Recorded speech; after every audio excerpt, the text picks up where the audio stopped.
बिस्मिल्लाहिर्रहमानिर्रहीम। अस्सलाम वालेकुम डियर स्टूडेंट्स, कैसे हैं आप?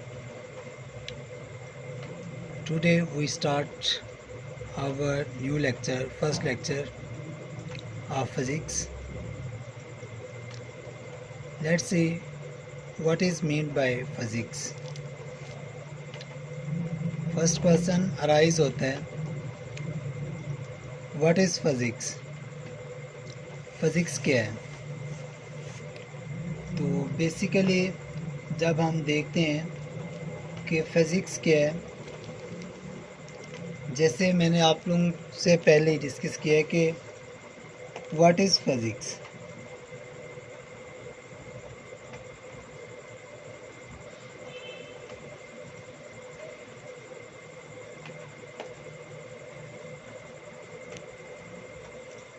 फिज़िक्स क्या है?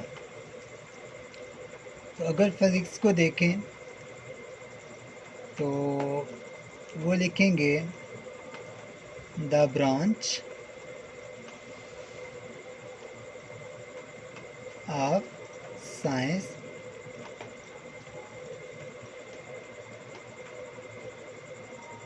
which deals with the study of matter, energy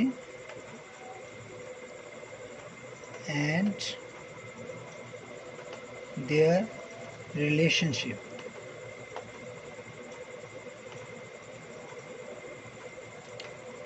This is known as physics. तो बेसिकली अगर हम लोग देखें तो फिज़िक्स में हमारे पास दो चीज़ों को डिस्कस किया गया है। पहली चीज़ हमारे पास डिस्कस किया गया मैटर को, और सेकेंडली हम लोग देखते हैं एनर्जी। तो अगर मैं बात करूं मैटर की,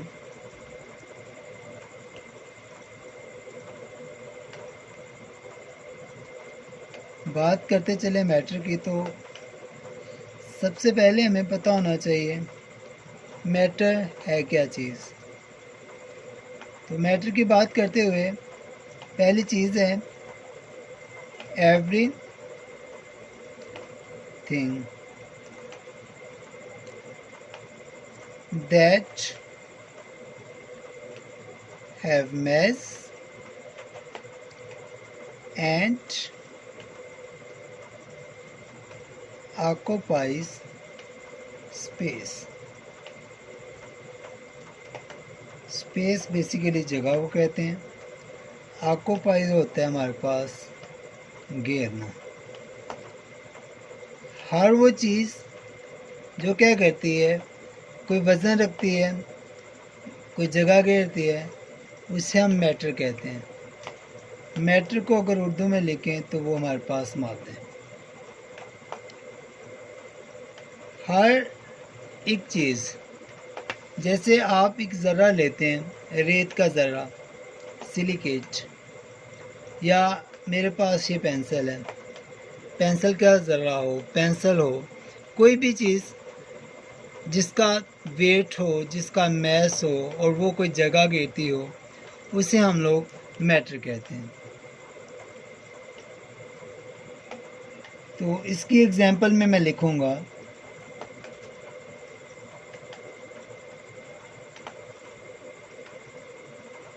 पार्टिकल ऑफ सैंड, या फिर आप लोग लिख सकते हैं a book on the table।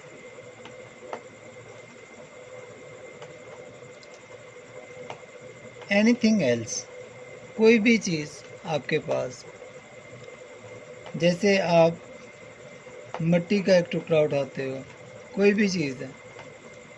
अब यहाँ पे क्वेश्चन एक अराइज हो रहा है, मैटर के बारे में हमने देख लिया तो समझ में आता है कि मैटर हो तो क्या चीज़ है। अब यहाँ पे बात आ जाती है शॉर्ट अगर मैं करना चाहूँ तो मैटर के बाद हमारे पास मैटर किस चीज़ से मिलके बनता है, तो वो है हमारे पास एटम। मैटर जो है वो बेसिकली एटम से मिलके बनता है। अगर मैं शॉर्ट बात करूँ, एटम को डिफ़ाइन करते चलें तो डेमोक्रेट्स के लिहाज से अगर मैं एटम को डिफ़ाइन करूँ तो डेमोक्रेट्स के लिहाज से एटम जो था वो अनडिवाइजेबल पार्टिकल था। अनडिवाइजेबल पार्टिकल होता है जिस नाकाबिल तकसीम। लेकिन अलबत्ता जब मॉडर्न साइंस आई तो उसके लिहाज से जो मैटर है, जो एटम है, एटम को मज़ीद डिवाइड किया गया। अगर मैं शॉर्ट डिफ़ाइन लिखूं, शॉर्टकट बताना चाहूँ तो एटम कुछ इस तरीके से बनता है, या एटम की तारीफ़ कुछ इस तरीके से हम करते हैं कि मैटर का वो हिस्सा जो हमें आम आँख से नज़र ना आए, जिसको देखने के लिए हम इलेक्ट्रॉन माइक्रोस्कोप का इस्तेमाल करते हैं, उसे हम लोग एटम कहते हैं।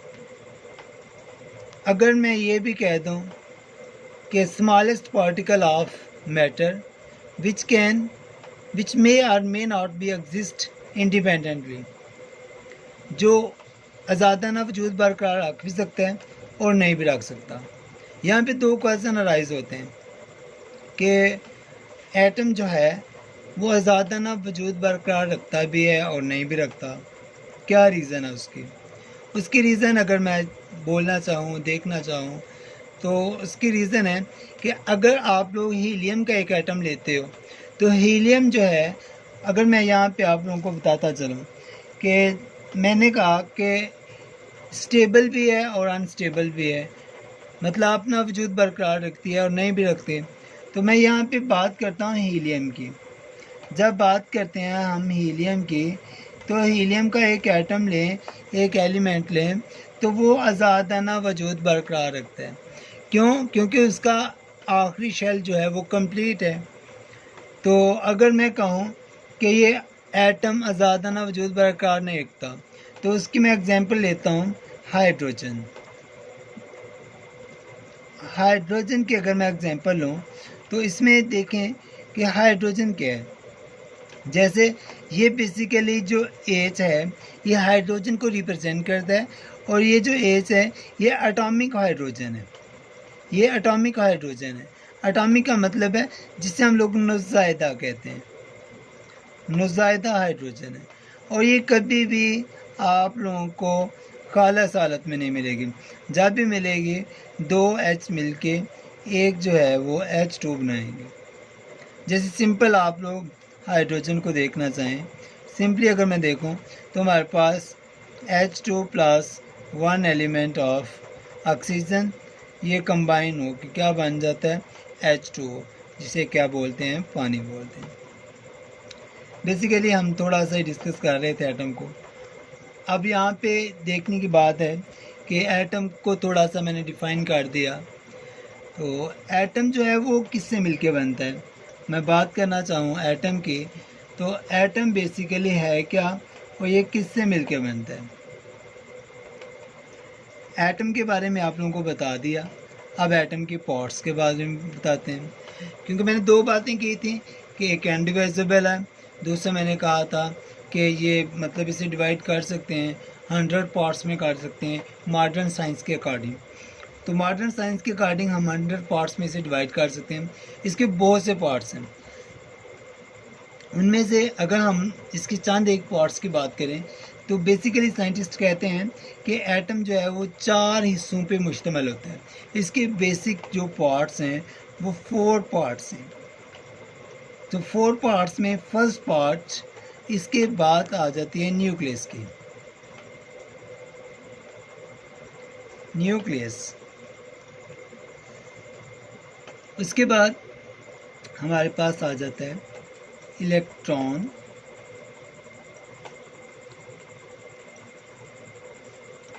प्रोटॉन,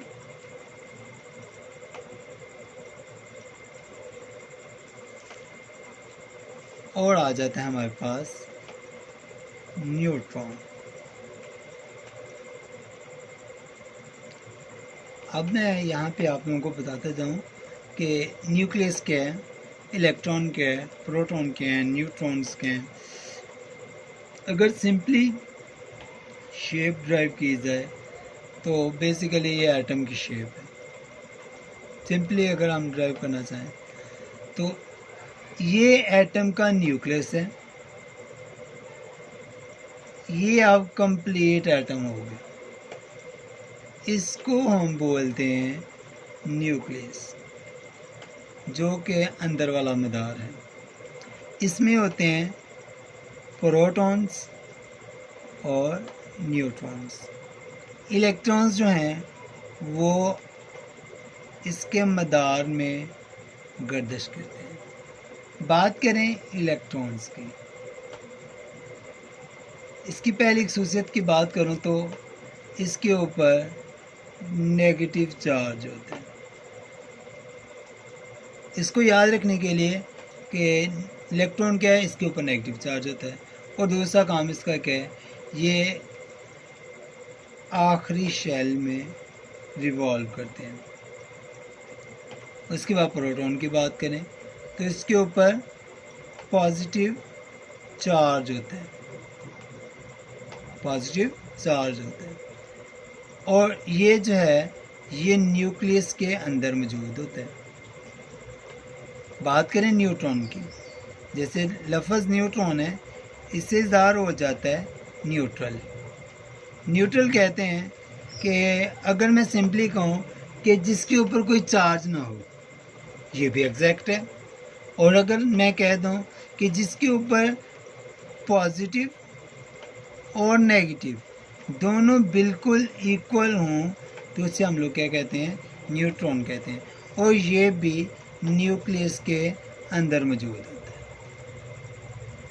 तो आज का हमारे पास टॉपिक यही था कि फ़िज़िक्स को थोड़ा सा डिस्कस करना था कि फ़िज़िक्स क्या है, क्या फ़िज़िक्स के बारे में जाना। ये 9th क्लास का पहला लेक्चर था।